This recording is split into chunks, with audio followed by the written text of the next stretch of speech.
How's it going, everybody? Combo here, and you have my sincerest welcome to yet another Friday Night Funkin' video.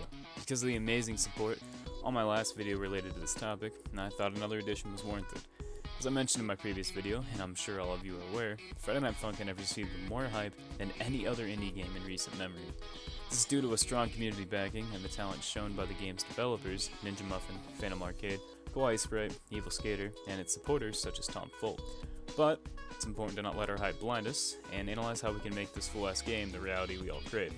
How exactly we do that is by analyzing other projects of a similar nature and providing useful ideas that I personally will feel make this game come to fruition.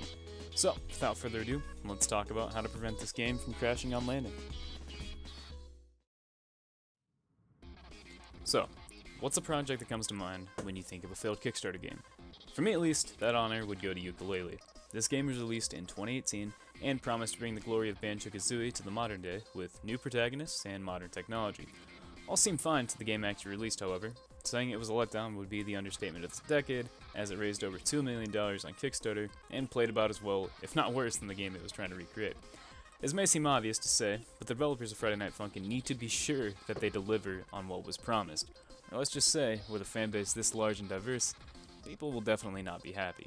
Even if it means pushing back the release date, I would be fine assuming the game was polished on release. This is something even AAA developers struggle with on a regular basis. Nobody wants a patch 2 months later to fix things that should have been there on release, especially with this much cash to blow. Next up, we need to talk about Workload. A game with this much hype and personality needs to live up to what's been promised to us, as previously mentioned. A message actually given out to backers on Kickstarter was the reason I decided to include this. In the message, which is on screen now, Ninja Muffin talks about how, assuming we reach the new difficulty presented on the chart, Kawaii Sprite will basically have to remake every song created. Though this is obviously a joke, this is definitely something to worry about.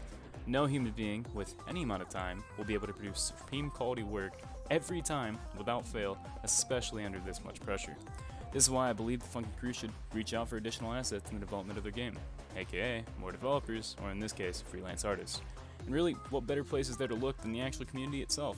Mods are a huge part of this game, and we've seen so many high-effort mods such as Witty, Tricky, Zardy, Midflight. Hell, even Ronald McDonald is a mod in this game, and it's good. Plus, many more I didn't mention.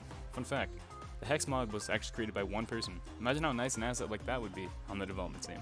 This would definitely help in the quality department, and allow even more effort to be put in each week by Funkin' and Team's artists.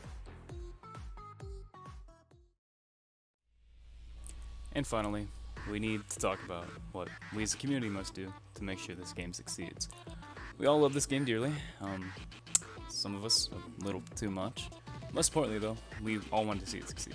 So our role is to do the same thing we're doing now really. Support, create, and most importantly, stay hopeful.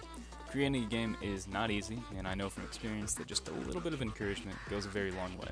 Game development is hard, especially for artists who have never created something on this large of a scale before. I guess to end things on a positive note, one of the most successful indie games ever created, Toby Fox's Undertale, only received $51,000 on Kickstarter. And now Sans is in freaking Smash Bros. This game is sitting at $900,000 as of recording, and this number will only increase with time. Maybe one day we'll see Lemon Boy in Smash. I don't know. Anyways, everyone, thanks for listening to me ramble. I hope you all have a great day or night, depending on when you watch this. And here's to the future of fun. Much love, everybody. Stay home, stay safe. And yeah, peace out.